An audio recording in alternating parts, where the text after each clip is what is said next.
मोहतरम नाजरीन, आप देख रहे हैं सरफराज न्यूज़ला। मैं हूं महबूब रज़ा सिद्दीकी। आप देख सकते हैं इस वक्त की सबसे बड़ी खबर, कल जो सुशांतो घोष जो 108 नंबर वार्ड के काउंसलर हैं उनके ऊपर जो फायरिंग हुई थी और वो लॉक हो गया था, उसका मास्टरमाइंड मोहम्मद इकबाल जो है बर्दवान एरिया से गिरफ्तार हो चुका। आप देख सकते हैं उसकी तस्वीरें। ये मोहम्मद इकबाल है और इसी गाड़ी से जो गाड़ी देख रहे हैं बाइक, इसी से वो भाग रहा था, जिसका गाड़ी का नंबर है WB06U8815। इसी गाड़ी से जो है वो जमई का रहने वाला था, जमई भाग रहा था। और जैसा कि खबर मिली है, बावसूख ज़राए से जो खबर आई है, ये काउंसलर के जो बेहद करीबी थे उनके साथ भी इनके ताल्लुकात थे। और इवन ये काउंसलर के साथ भी इनके ताल्लुकात थे। कैसे ताल्लुकात थे नहीं तो ये कहना मुश्किल है, हम उसकी पुष्टि नहीं करते हैं। मगर मामला जो है विवाद है, वो ज़मीन का मामला है। इन्होंने काउंसलर को बहुत सारा लेटर भी दिया था। उनके करीबी आदमी ने उनकी ज़मीन को कब्ज़ा करके या दखल करके गुलशन कॉलोनी के एरिया में जो करोड़ों की ज़मीन थी उस पर कंस्ट्रक्शन हो रहा था, नहीं तो उसके बारे में इन्होंने कहा है। और कल इसको कोर्ट में भी पेश किया जाएगा। ज़्यादा सवालात होंगे, पूछताछ होंगे कि रीज़न अभी तक जो सामने बात आई यही बात आई है। और जाए वारदात की जहाँ पर कल फायरिंग हुई थी, मतलब स्टॉप हो गया था, फायरिंग नहीं हो पाई थी, उस जगह पर कमिश्नर साहब ने भी विजिट किया और उन्होंने कहा कि जब तक गिरफ्तारी नहीं होती तो गिरफ्तारी उस वक्त तक कहना मुश्किल है।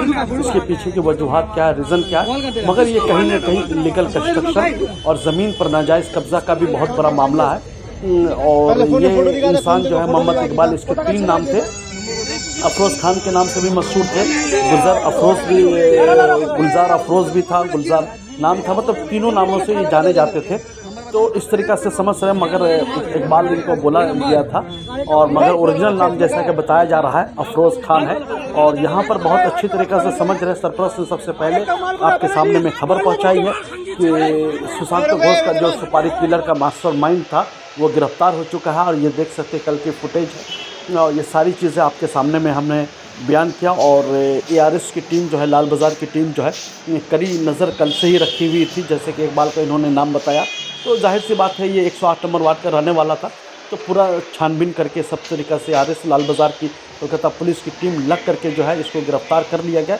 और क्या वजूहत है नहीं है, मगर ज़मीन का मामला का केस आया है और बताया जा रहा है कि जो काउंसलर के बेहद करीबी आदमी था उसके साथ भी इनके ताल्लुकात थे और उन्होंने इसकी ज़मीन पर क्या कब्ज़ा करके या फिर किसी तरीक़े से बन रहा था नहीं पर, जैसा कि इकबाल ने कहा है, पुलिस को अभी तक जो सामने बाकी जर्रा वगैरह बाकी है, सवालात इंट्रोगेशन बाकी है, वो सब है। कोर्ट में हाज़िरी होगी नहीं होगी, ये सब सारे मामलात है, वो सब पेश किया जाएगा। और भी इसकी फायरिंग के बहुत सारे वजूहत परत खुलेंगी, अब तो समझ में आएगा। और इस तरीक़ा से जावेद अहमद खान कस्बा के MLA हैं, उन्होंने भी जाकर के हालात की पुष्टि कल की थी और उन्होंने बताया था कि हम लोग को संभल के रहना है, ठीक से रहना है और इस किस्म का जो फायरिंग हो रहा है ये बात ठीक नहीं है। तो बहुत सारी चीज़ें हैं, मगर तो इलीगल कंस्ट्रक्शन और ज़मीन का विवाद, ये बहुत बड़ा विवाद हो रहा है। और भी जगहों में भी इलीगल कंस्ट्रक्शन हो रहा है और भी अस्तूराबाजी हो जा रहा है, कभी कुछ हो जा रहा है। इससे पहले भी न्यूज़ आपने देखी होगी। तो